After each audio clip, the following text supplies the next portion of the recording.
Le cépage Cabernet Franc, c'est un cépage qui est facile à travailler, puisque on peut l'adapter sous différentes formes, sous un vin qui peut être léger, fruité, facile à boire.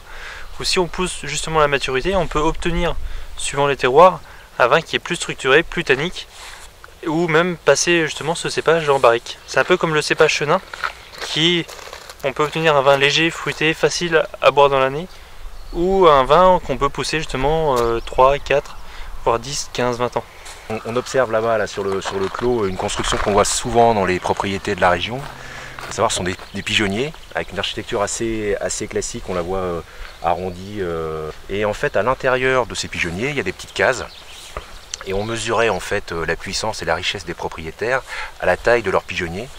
Et comme les gens sont assez, on va dire, prudents dans l'affichage de leur puissance, c'est un puits en fait. Et donc en fait c'est en profondeur et non pas en hauteur qu'on voyait la richesse et la puissance des familles qui possédaient les domaines. Ah. Voilà. Ce château était le château favori d'une des abbesses. D'ailleurs on a repris un peu l'histoire en appelant l'un de nos saumures blancs le Clos des Abbesses, parce que effectivement ce château était le château de repos de l'abbesse de Fontevraud, et elle aimait bien y venir, notamment au moment des vendanges, au moment des vinifications, pour s'y reposer, et donc c'est vrai que c'est resté un peu dans l'histoire de ce domaine.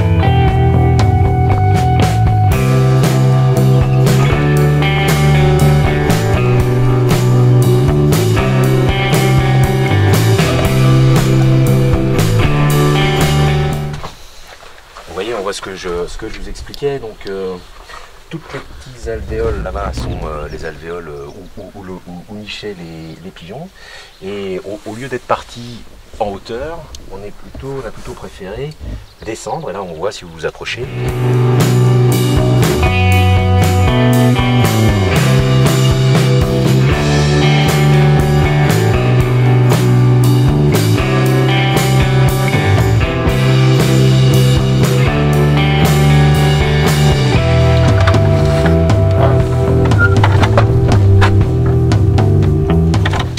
Pour pas trop afficher sa fortune et sa puissance, ce que faisaient les gens, c'est qu'ils creusaient plutôt leur pigeonnier, c'est-à-dire qu'ils descendaient. Il y avait des impôts déjà. Probablement les impôts du roi, effectivement, caractéristique française, les impôts. Tout à fait.